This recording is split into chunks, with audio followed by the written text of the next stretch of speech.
Hello दोस्तों, मैं रजनीश, आप सभी के आर के हिंदी एजुकेशन चैनल में हार्दिक स्वागत है करते हैं दोस्तों। इसी के साथ दोस्तों वेरी गुड मॉर्निंग। ठीक है मेरे दोस्तों, आज हम लोग क्या पढ़ेंगे मेरे दोस्तों? आज हम लोग पढ़ेंगे मेरे दोस्तों, आज हम लोग क्या पढ़ेंगे? अभी लिखते हैं क्या? अभी लिखते हैं मेरे दोस्तों। क्या लिखते हैं? हम लोग क्या पढ़ रहे थे बताइए? हम लोग पढ़ रहे थे संविधान। और संविधान में हम लोग क्या पढ़ रहे थे? संविधान में हम लोग पढ़ रहे थे प्रस्तावना। क्या पढ़ रहे थे?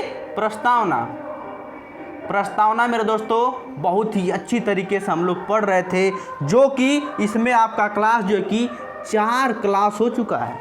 सिर्फ और सिर्फ प्रस्तावना में 4 क्लास हो चुका है मेरे दोस्तों। आज कौन सी क्लास है? आज कौन सी क्लास है? आप बोलेंगे भैया ये 5वीं क्लास है। कितनी क्लास है? 5वीं क्लास है। अभी भी 2-3 क्लास लगेंगे। अब सोच लीजिए कितना इससे ऊपर भाई साहब कोई क्वेश्चन जाएगा तो हमसे बोलिएगा भैया इससे ऊपर क्वेश्चन चला गया है। बस आप लोग को धैर्य से सभी क्लास लेना है और सबका नोट्स बनाना है ना, सबका नोट्स बनाना है। तो मेरे दोस्तों यहाँ पे ध्यान से सुनिएगा कि आखिर मेरी भावनाएं क्या हैं। मेरी भावनाएं क्या है? हम लोग प्रस्तावना पढ़ रहे थे और प्रस्तावना को आगे हम लोग आज बढ़ाएंगे। ठीक है, प्रस्तावना को। और मेरे दोस्तों आप लोग को थोड़ी सा आवाज़ जा रही होगी ना, भक्ति का माहौल है। दुर्गा पूजा मेरे दोस्तों 10वीं है कल, और जो है कि बगल में जो है कि बहुत ही अच्छे तरीके से पंडाल सजा हुआ है और अच्छी तरीके से कितना सुनहरा गाना चल रहा है। मेरा तो मन कर रहा है बढ़िया से सुने, लेकिन क्या करें मेरे दोस्तों, अच्छी तरीके से पढ़ना है। ठीक ना? यहाँ आप देखना, आज हम लोग क्या पढ़ रहे थे प्रस्तावना में। हम लोग आपको बता दिए थे कि प्रस्तावना क्या होती है, कैसे होती है, आखिर क्यों प्रस्तावना आई, कब आई, किस केस में आई, किस संविधान संशोधन के तहत इसको जोड़ा गया। संविधान में प्रस्तावना में संशोधन हो सकता है कि नहीं हो सकता है, कब हुआ है, कितनी बार हुआ है, कितनी प्रकार की स्वतंत्रताएं दी गई हैं, कितनी प्रकार की समानताएं दी गई हैं, कितनी प्रकार की अवसर की समानता दी गई, ये सब अच्छी तरीके से बात कर दी गई थी मेरे दोस्तों। आज हम चलेंगे उसी केस में आगे चलेंगे। ठीक ना? तो हेडिंग में क्या डालेंगे? हेडिंग में मेरे दोस्तों आप लोग डालिएगा का कि लिखिए प्रस्तावना के, प्रस्तावना जिसको इंग्लिश में क्या बोलते हैं? प्रियम्बल। प्रस्तावना में कुछ महत्वपूर्ण प्रस्तावना में कुछ महत्वपूर्ण शब्द, जो शब्द आप लोग देखते हैं जो कि बहुत ही डिफ़िकल्ट होता है, उस सभी शब्द का मतलब समझेंगे कि आखिर उस शब्द का मतलब क्या होता है। ठीक ना? एक एक शब्द को उठाएंगे और उसको फेंक के मारेंगे, उसको फेंक के मारेंगे कि भैया क्या होता है। पहला मेरे दोस्तों डाल लीजिए, पहला शब्द आपको देखने को उसमें मिलेगा संप्रभुता। संप्रभुता। दूसरा शब्द आपसे मिलेगा, दूसरा शब्द मिलेगा आपका समाजवादी। समाजवादी।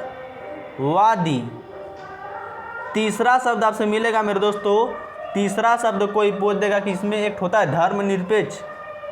धर्मनिरपेक्ष। निरपेक्ष। ठीक ना मेरे दोस्तों?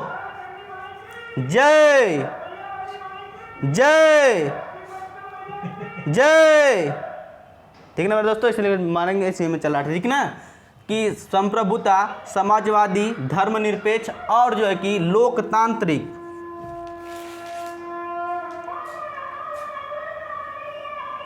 जय। देखिएगा मेरे दोस्तों, यहाँ आप देखिएगा कि लोकतांत्रिक। क्या पढ़ेंगे मेरे दोस्तों? लोकतांत्रिक।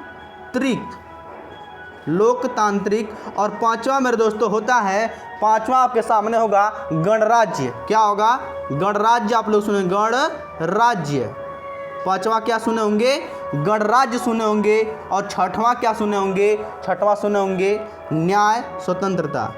न्याय स्वतंत्रता। ठीक ना? न्याय स्वतंत्रता। ठीक ना मेरे दोस्तों? इसी तरह और एक तो समझ लेते हैं, क्या होता है? समत्व बंधुत्व। सातवां क्या होता है? समत्व बंधुत्व। मेरे दोस्तों एक चीज़ आपको पता है क्या है? एक तो भैया हम लोग के आए हैं, हम लोग के रूम पे, ये हम पता है जब हम चैनल बना थे ये हंस रहे थे। क्या कर रहे थे? जो आप लोग एक तो वीडियो है यही हो सकते हैं आपको अभी हो सकता है दिखाएंगे, कि अभी दिखा दें आप लोग को, थोड़ा सा दिखाएंगे। ये हमारे पे हंस रहे थे। क्या कर रहे थे? ये आप मेरे दोस्तों हंस रहे थे। देख लीजिए, ये हैं और जो है कि हंस रहे थे कि भैया आपका चैनल ग्रो नहीं करेगा। आपका चैनल बिल्कुल भी नहीं ग्रो करेगा। और इसी में मेरे रूम पार्टनर देखिए, ये आपको थोड़ा सा देखिए, और देखिए रूम पार्टनर है मेरे दोस्तों, और जो है कि इसी के साथ यहीं पे सोए हैं और आगे हम लोग चलेंगे, ठीक ना। यहाँ पे इसको सेट कर देते हैं। हाँ देखना यहाँ पे देखना कि यहाँ पे देखिएगा मेरे दोस्तों, संप्रभुता, समाजवादी, लोक धर्मनिरपेक्ष, लोकतांत्रिक, गणराज्य, न्याय, स्वतंत्रता एवं समत्व बंधुत्व का आप जो है कि जब प्रस्तावना पढ़ेंगे मेरे दोस्तों ना, जब प्रस्तावना पढ़ेंगे तो ये शब्द आप लोग को समझ में बिल्कुल भी नहीं आ रहा होगा कि आखिर इसकी भावनाएं क्या है, इसका मतलब क्या है। ये सब बातें आपको खोद कर बताएंगे। तो समझिएगा इन सब बातें को, एक एक बात को हम लोग बढ़िया तरीके से समझेंगे कि आखिर संप्रभुता होती क्या है, ठीक ना। आखिर संप्रभुता होती क्या है, उन सब बातों को अच्छी तरीके से हम समझेंगे, ठीक ना मेरे दोस्तों। यहाँ आप देखिएगा एक शब्द लिखते हैं, हम एक शब्द लिखते हैं। यदि मेरे दोस्तों आप मेरी क्लास आप लोग को पसंद आ रही होगी तो लाइक, सब्सक्राइब एंड शेयर कर दीजिए, ठीक ना। यहाँ आप देखिएगा पहला शब्द क्या था, पहला शब्द को हम लेकर चलते हैं और आपको अच्छी तरीके से बताते हैं। पहला शब्द क्या था, संप्रभुता,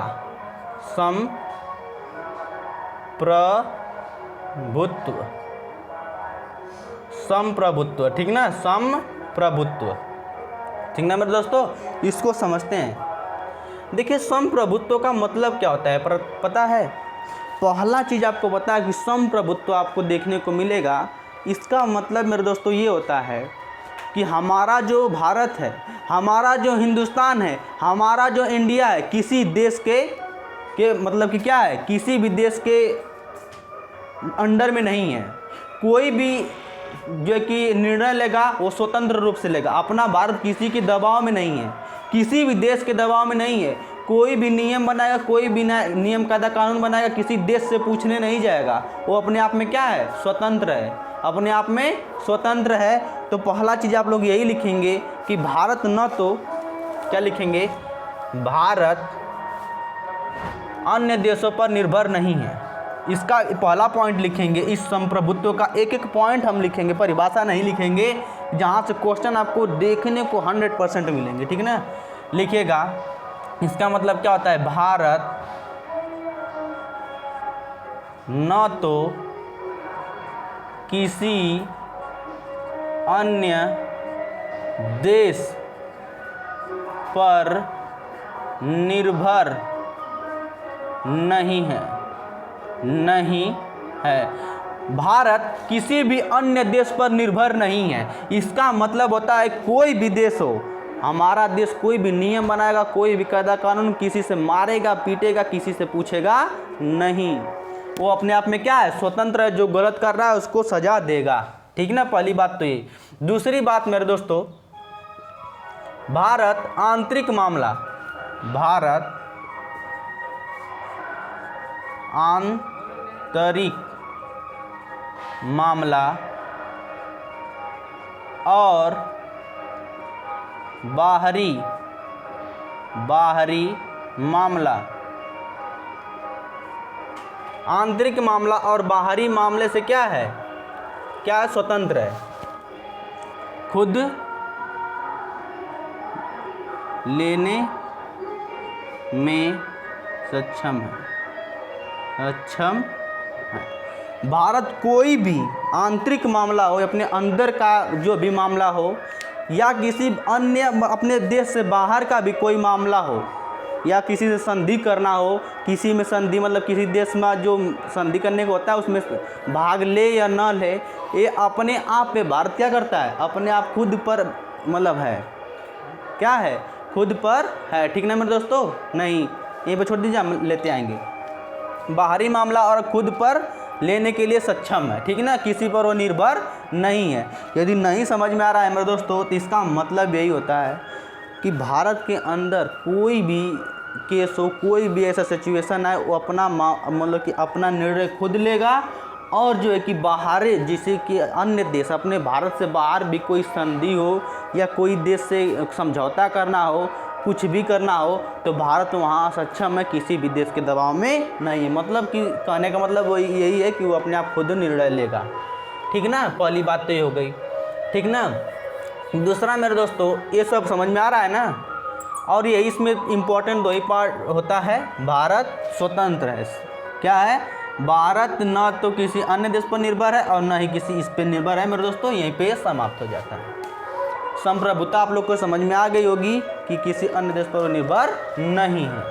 फिर आता है दूसरा पॉइंट। दूसरा पॉइंट आता है क्या? दूसरा पॉइंट का उस नाम है समाजवादी। क्या है? समाजवादी। दूसरा क्या है मेरे दोस्तों? समाजवादी। समाजवादी इसका मतलब क्या होता है भैया? थोड़ा इसको समझा दीजिए।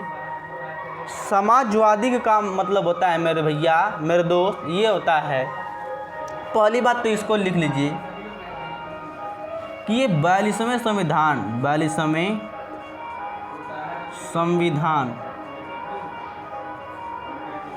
1976 में जोड़ा गया था। ठीक ना? में ये जोड़ा गया था। और इससे पहले जब ये जोड़ा नहीं गया था, जब ये मतलब कि ये मूल संविधान में मतलब यही है कि ये जो समाजवादी शब्द देख रहे हैं अपने मूल संविधान में नहीं था। जब इसको जोड़ा गया था 42वें संविधान 1976 के द्वारा, इसको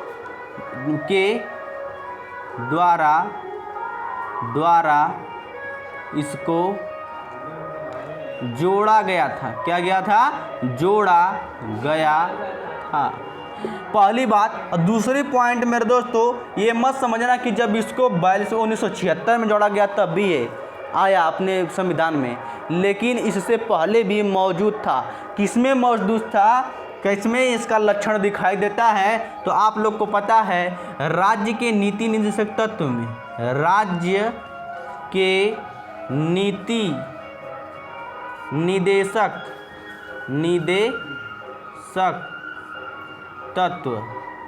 राज्य के नीति निदेशक तत्व में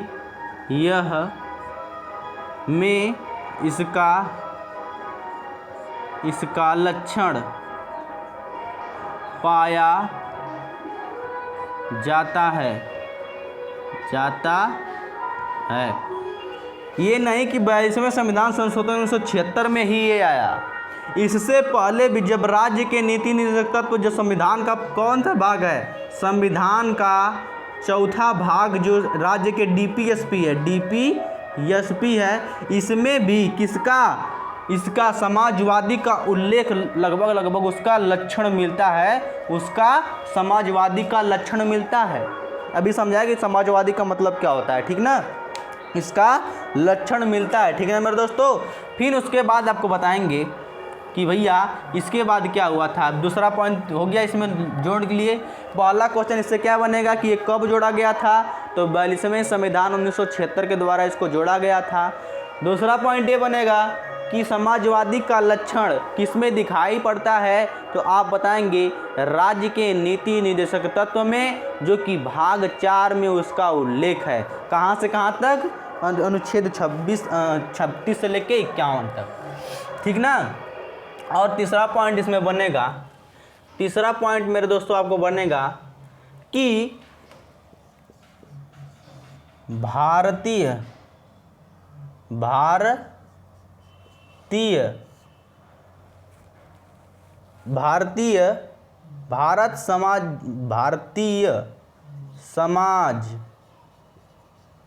समाजवादी है, न कि साम्यवादी। अब ये क्या होता है? साम्यवादी क्या होता है वो आगे चल के बताएंगे। ये अब बिल्कुल घबराइएगा मत, समाजवादी को तो अभी बताएंगे। भारतीय क्या है? तो भारतीय समाजवादी है। भारत क्या है? समाजवादी है। भारतीय ने भारत लिखेंगे यहाँ पे। भारत समाजवादी है, न कि साम्यवादी है। ये आप लोग ध्यान में रखिएगा। ठीक ना? ये आप लोग ध्यान में रखिएगा। ठीक है? भारतीय समाजवाद, इसको आप जो है कि बढ़िया से लिखेंगे। इसको आप इस तरह लिख सकते हैं, उसको थोड़ा भारतीय भारतीय समाजवाद, समाजवाद क्या है?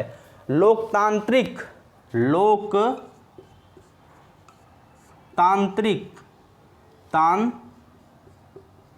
लोकतांत्रिक समाजवाद है, समाजवाद है, न कि साम्यवादी समाजवाद है, न कि साम्यवादी समाजवाद है, समाजवाद है। ये आप लोग ध्यान में रखिएगा, मोस्ट इम्पॉर्टेंट है। क्या इसको स्टार लगाएंगे और डायरेक्ट ये कथन और निष्कर्ष में क्वेश्चन पूछता है, ठीक ना, कि भारतीय समाजवाद कैसा है? ऑप्शन में देगा लोकतांत्रिक समाजवाद और ऑप्शन में देगा समाजवाद, ऑप्शन सी में देगा लोकतांत्रिक और साम्यवादी दोनों, ऑप्शन डी में देगा इनमें से कोई नहीं। तो आप लोग को क्या लगाना होगा कि भारतीय समाजवाद कैसा है? लोकतांत्रिक समाजवाद है। अब ये मत पूछिएगा कि लोकतांत्रिक क्या होता है, क्योंकि लोकतांत्रिक एक अच्छे तरीके से आगे चल के समझेंगे। बस आप यहाँ पर यही याद रखिएगा कि भारतीय समाजवाद कैसा है? लोकतांत्रिक समाजवाद है, न कि साम्यवादी समाजवाद, न कि साम्यवादी समाजवाद, ठीक है। फिर उसके बाद जो कि आपको पता है कि ये जो भारतीय समाजवाद है, जो लिख दें पूरा, ये मिश्रित अर्थव्यवस्था में आश्रित रखता है, ठीक ना। ये जो भारतीय लिख देते हैं, भारतीय समाजवाद मेरे दोस्तों 1 मिनट रुकेंगे, बस 1 मिनट रुकेंगे, क्योंकि बहुत ही इम्पोर्टेंट अब जो है कि वीडियो बंद होने वाली है, ठीक है, क्योंकि मोबाइल में आप देखिएगा कि भारतीय समाजवाद कैसा है। भारतीय समाजवाद, ये जो भारतीय समाजवाद है ये मिश्रित मिश्रित अर्थव्यवस्था